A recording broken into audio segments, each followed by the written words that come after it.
Committee ہے ان کو یہ سپروائزر کرتے ہیں، ان کے چیئرمین ہیں. اور جو آج کا ٹاپک ہے وہ سول سروینٹ لاز پر ہے. تو میں بلا تاخیر پہلے بھی کچھ ٹائم ہو چکا ہے تو ریکویسٹ کرتا ہوں جناب خالد فاروق صاحب سے کہ تشریف لائیں اور لیکچر سے ہمیں نوازیں. شکریہ. ہم الحمدللہ وکیل ہیں. ہمارا کام یہ ہے کہ کسی بھی اگریوڈ پرسن کی گریوینسز کو ووکل کر کے ہم متعلقہ جہاں پہ داد رسی میسر ہو وہاں تک پہنچائیں. آپ گوگل کریں تو اسلامک کنسیپٹ آف لائرز دیکھیں تو اس میں آپ کو ملے گا کہ یہ ایک صفاتی نام ہے جس کو ہم اپنا خدمات دیتے ہیں اس صفاتی نام کو اس کے مترادف کرنے کے لیے. سروس جو کیسز ہیں وہاں پہ میں نے طبع آزمائی کی اور الحمدللہ اب میرا اچھا نام ہے. سول سروس لاز میں 1973 میں کانسٹیٹیوشن آف پاکستان بنا. اس سے پہلے عبوری آئین 1956 میں چل رہا تھا. 1973 میں ذوالفقار علی بھٹو شہید کے دور میں یہ ماضی وجود میں آیا. اس وقت جب یہ آئین کو پایا تکمیل تک پہنچایا تو اس وقت کے اسپیکر صاحبزادہ فاروق علی خان ہمارے ملتان بار کے سینئر ممبر تھے اور وہ اسپیکر تھے قومی اسمبلی کے. انہیں کی سگنیچر سے یہ اپرووڈ ہوا تو یہ اعزاز ہمیں حاصل ہے ہماری بار کو کہ وہاں پہ جو بطور اسپیکر جو ہے ہمارے لائر نے ان کو کیا.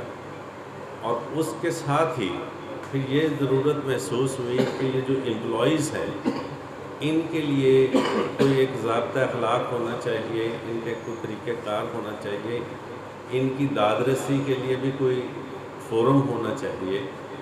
تو پھر ایک سول سرونٹ ایکٹ جو ہے متعارف ہوا 1975 میں. اس کے بعد پنجاب سول سرونٹ ایکٹ متعارف ہوا. پھر اسی طرح سندھ بلوچستان یہ ہوا. یہ تھے صوبائی لیول پہ. فیڈرل لیول پہ فیڈرل سروس ٹریبیونل قائم ہوا اور لاز بنے. فیڈرل کے لیے END رولز بنے اور صوبائی کے لیے پیڈا ایکٹ جو پنجاب میں رائج الوقت ہے. جو محکمہ جات پنجاب کے تحت آتے ہیں وہ پیڈا ایکٹ کے تحت ان کی جزا سزا ہوتی ہے. پھر سول سروس ٹریبیونل رولز بنے جن کے تحت جو ایک سول سرونٹ داد رسی حاصل کر سکتا ہے. وہ سول سروس ٹریبیونل جو ہے وہ صوبائی لیول پہ ہوتے ہیں. پہلے تو صرف لاہور میں ہی ہوتے تھے، وہیں پہ دائری ہوتی تھی. اب دائری وہاں پہ ہے لیکن یہاں پہ ہم محترم ملتان، بہاولپور، امیار خان یہاں پہ جج صاحبان وزٹ پہ آتے ہیں اور لوگوں کی داد رسی کرتے ہیں. جو اب میں چونکہ ٹائم یا وقت کو ملحوظ خاطر رکھتے ہوئے میری کوشش ہوگی کہ میں اسے سمرائز کروں کہ کون کون سے لوگ سروس ٹریبیونل امپلائیز جا سکتے ہیں اور کون سے امپلائیز جو ہے ہائی کورٹ کی جوریڈکشن میں آئیں گے. اس میں ہم نے سب سے پہلے ڈیفائن کرنا ہے کہ ہو از دا سول سرونٹ. آپ لائر ہیں، آپ کے گھر میں بھائی، چچا، تایا کوئی نہ کوئی سول سرونٹ ضرور ہوگا. آپ کو اس کے محکمے کے مطابق پتہ ہونا چاہیے کہ ایک آدمی آپ کے پاس آتا ہے، آپ نے اس کا فورم کون سا چوز کرنا ہے. کیونکہ غلط جگہ پہ آپ نے فورم اڈاپٹ کر لیا تو اس کی لمیٹیشن نہیں ہے.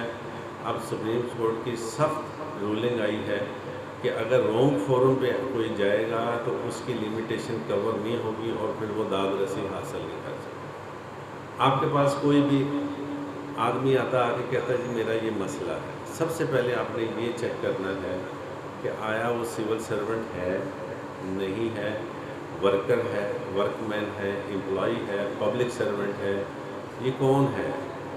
آپ کو اس کے محکمے سے پتہ چلے گا، یا تو وہ خود بتائے گا اگر ویل ورسڈ ہوگا. اگر نہ ہوا تو پھر آپ ان کے ڈاکومنٹ سے دیکھ سکیں گے کہ وہ سول سرونٹ ہے. اسپیشلی جو اس کا اپوائنٹمنٹ لیٹر ہے اس میں آپ دیکھ کے بتا سکیں گے کہ یہ سول سرونٹ کی ڈیفینیشن میں آ رہا ہے.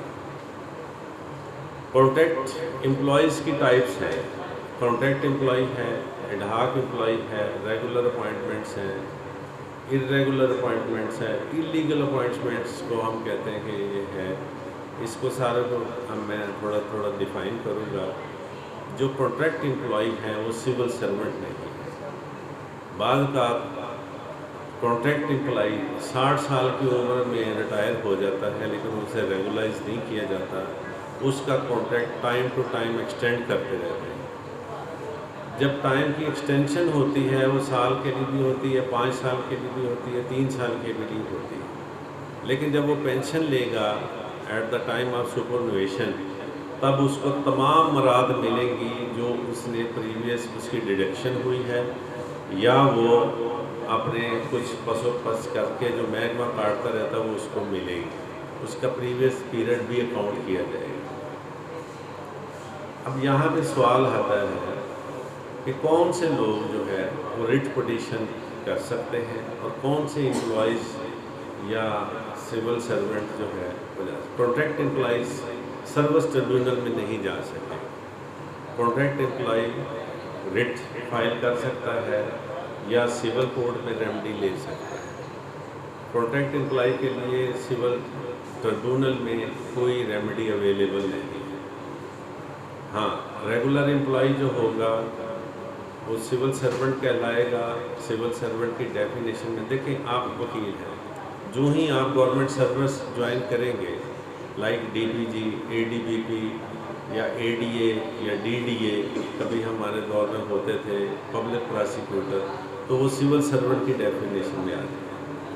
ایک سوال آتا ہے کہ ججز جو ہیں یہ سول سرونٹ ہیں یا نہیں, یا جو امپلائیز ہیں جن کے پاس ہم روز جاتے ہیں وہ سول سرونٹ کی ڈیفینیشن میں آتے ہیں یا نہیں آتے ہیں. اگر سب آرڈینیٹ جوڈیشری کا امپلائی کہیں پہ داد رسی حاصل کرنا چاہے تو اس کے لیے ان سب آرڈینیٹ جوڈیشری ایکٹ بنایا ہوا ہے. جوڈیشری خود ہی اس کا احتساب کرتی ہے اور ججز صاحبان کے ٹریبیونل ہوتے ہیں, وہ ان کی ان کیمرہ پروسیڈنگ ہوتی ہے, وہیں پہ جزا سزا ہو جاتی. بعد تک وہ سروس ٹریبیونل کو بھی ریفر کر دیتی. کہا کہ جی میرا یہ مسئلہ ہے, آپ نے اس کا محکمہ دیکھنے کے بعد, فرض کریں وہ محکمہ زراعت کا امپلائی ہے, محکمہ زراعت میں سول سرونٹ ہے, آپ اس سے پوچھیں کہ بھائی آپ کے ساتھ کیا مسئلہ ہوا, وہ آپ کو بتائے گا کہ جی میرے پہ الزام ہے کہ میں نے رشوت لی ہے اور میرے پہ ایف آئی آر بھی اینٹی کرپشن نے دے دی ہے, اور ساتھ ہی مجھ کو جو محکمے نے ڈپارٹمنٹل انکوائری بھی شروع کر دی. ڈپارٹمنٹل انکوائری میں سب سے پہلے اسے شو کاز کیا جائے گا, چارج شیٹ دی جائے گی, پھر انکوائری افسر مقرر ہوگا. انکوائری افسر جو ہے وہ بلا کے اسے پوچھے گا. وہاں پہ ہماری بہت بڑی ڈیوٹیز شروع ہوتی ہیں کہ جو ہی ہم نے جواب تیار کرنا ہے وہ اتنا کنکلوسو ہو, اتنا جامع ہو, اس پہ کچھ ایسی ورڈنگ نہ ہو جس پہ سلینگ لینگویج استعمال کی جائے, جیسے یہ آپ کہہ دیں انکوائری افسر خود رشوت لیتا ہے, یہ لفظ نہیں کر سکتے. ہم یہ نہیں کر سکتے کہ یہ جو مدعی ہے یہ بہت بڑا کرپٹ ہے یا مافیا ہے, کیونکہ یہ اسی پہ ہمارا فیصلہ ہونا ہے. اور جتنے بھی بگاڑ پیدا ہوتے ہیں بیسیکلی یہیں سے ہوتے ہیں کہ جواب صحیح سبمٹ نہیں کیا جاتا اور 2 لائنیں کسی سے لکھوا کے ریٹائرڈ پرسن سے جمع کروا دیتے ہیں, اسی پہ اس بیچارے کی قسمت کا فیصلہ ہوتا ہے, جو کہ اکثر یہ ہوتا ہے کہ وہ سروس سے محروم ہو جاتا ہے. بہرحال جواب کے بعد انکوائری سٹارٹ ہوتی ہے. سیکشن 5 آگے پی ڈیٹ کے تحت آگے چلتا ہے. پھر وہ فائنل ایک ریکمنڈیشن بھیجتے ہیں جو انکوائری آفیسر ہوتا ہے کہ میری فائنڈنگ میں یہ گلٹی ہے اور اس کو فلاں سزا دی جاتی ہے.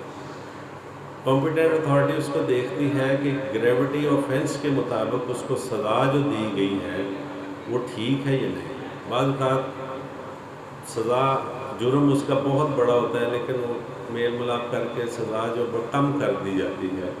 تو جو مجاز افسر ہوتا ہے کمپیٹنٹ اتھارٹی وہ سو موٹو پاورز کے تحت اس کو بڑھا بھی سکتا ہے لیکن ود ریزننگ, بغیر ریزننگ کے وہ نہیں بڑھا سکتا. ہاں البتہ زیادہ دی گئی ہو تو وہ کم کر سکتا ہے کہ یہ اس کا آفینس اتنا نہیں ہے. فرض کریں اس نے ویلفل ایبسینٹ ہے اور وہ جاب پہ نہیں جا سکا 2 دن, تو اس کو ریموول فرام سروس یا ڈسمسل فرام سروس کر دی ہے. تو جو مجاز افسر کہہ سکتا ہے کہ اتنا بڑا جرم نہیں ہے, وہ میجر پینلٹی کو مائنر پینلٹی میں کنورٹ کر سکتا ہے, سنشور کر سکتا ہے, اس کی ترقی روکی جا سکتی ہے 2 سال کے لیے, یا کوئی اور سزا جو ہے جرمانہ بھی کر سکتا ہے, اس کی سیلری بھی اٹیچ ہو سکتی ہے, جو بھی سزا دینا چاہے وہ دے سکتا ہے. اس سے پہلے جب سول سرونٹ جب تک وہ نہیں بنتا وہ جوریڈکشن ہائی کورٹ میں اویل کر سکتے ہیں. اس میں سب سے پہلے آتا ہے appointment and condition rules 17A. 17A اہم ہے, اس میں واضح لکھا ہوا ہے کہ a person who is died in service, یہ 1A ہے. اگر کوئی امپلائی دوران سروس فوت ہو جاتا ہے اور اس کے بیٹے کو اس کی جگہ پہ اس کے اسکیل کے مطابق یعنی 1 سے 15-16 تک اب بڑھا دی ہے مقدار, پہلے 4-5 ہی تھا, 1 سے لے کے 4-5 تک, اب 16ویں اسکیل تک جو ہے وداؤٹ آبزرونگ اینی فارمیلٹی اس کے بیٹے کو, بیٹی کو یا بیوہ کو وہ جاب ملی ہے. اس طرح پرائم منسٹر اسسٹنٹ پیکج بھی آ گیا ہے 17A کے تحت, وہ دیتے ہیں. CM صاحب کا بھی پیکج موجود ہے. پھر جو ایک شہدا پیکج ہے کہ دوران سروس اسپیشلی پولیس میں یہ ہوتا ہے کہ یونیفارم پہنی ہے دوران سروس, وہ اس کا انتقال ہو گیا ہے تو اس کو شہید ڈکلیئر کر کے, شہید کوٹا میں بہت ساری مراد ہیں, جس میں پلاٹ ہے, بچوں کا وظیفہ ہے, ان کی پڑھائی کا وظیفہ ہے, کافی مراد ملتی ہے. لیکن اس کی ڈیکلیریشن کے لیے تھوڑی سی پرابلم آتی ہے جس کے لیے آپ کو رٹ فائل کرنی پڑتی ہے, کیونکہ انٹرپریٹیشن آف لا جو ہے وہ کوئی بھی افسر نہیں کر سکتا. انٹرپریٹیشن آف لا جو ہے صرف کورٹ ہی کرے گی اور کورٹ اس میں ریسکیو کرتی ہے. میرے پاس ایک کیس آیا دوران سروس, ڈاکوؤں کو چیز کرتے ہوئے ایک پولیس کانسٹیبل اس کا بائک اس سے ٹکرایا گٹر سے اور گر گیا اور وہیں پہ اس کی ڈیتھ ہو گئی. یونیفارم انہوں نے پہنی ہوئی. تو یہ کیس میں نے فائل کیا تو لارڈشپ علی باکر نجفی صاحب نے یہ ریٹ الاؤڈ کی ایک پوائنٹ کہ اس کانسٹیبل نے یونیفارم پہنی تھی, وائرلیس چلی اور یہ دوران ڈیوٹی ہے. وہ جبکہ محکمہ کہتا تھا جی دوران ڈیوٹی اس لیے نہیں ہے, یہ اس کا یہ کام تھا اور وائرلیس چلی ہے, یہ گیا ہے, اس نے پرفارم تو ضرور کیا, اس کی وہ پے لے رہا تھا, تو یہ شہید نہیں ہے, شہید کوٹے میں اس کو بینیفٹ نہیں مل سکتا. تو جج صاحب نے یہ پرنسپل ہولڈ کیا کہ نہیں, وہ محکمے کے کام پہ گیا تھا اور یونیفارم اس نے ویئرنگ کی ہوئی تھی. جب بندہ یونیفارم پہنتا ہے تو اس کو وہ پھر مراد ملے. اسی طرح وکلا کے کیس میں پنجاب بار کو بھی ڈائریکشن ہوئی تھی کہ ایک وکیل صاحب کورٹ میں پیش ہوئے, خدا نخواستہ ہارٹ اٹیک ہو گیا, تو انہوں نے کہا کہ performing during perform of duty جو ہے ان کی ڈیتھ ہوئی ہے, لہٰذا ان کو مراد دی جائے گی. تو یہ اس قسم کی ریٹ پٹیشن میں ہائی کورٹ ریسکیو کرتی ہے.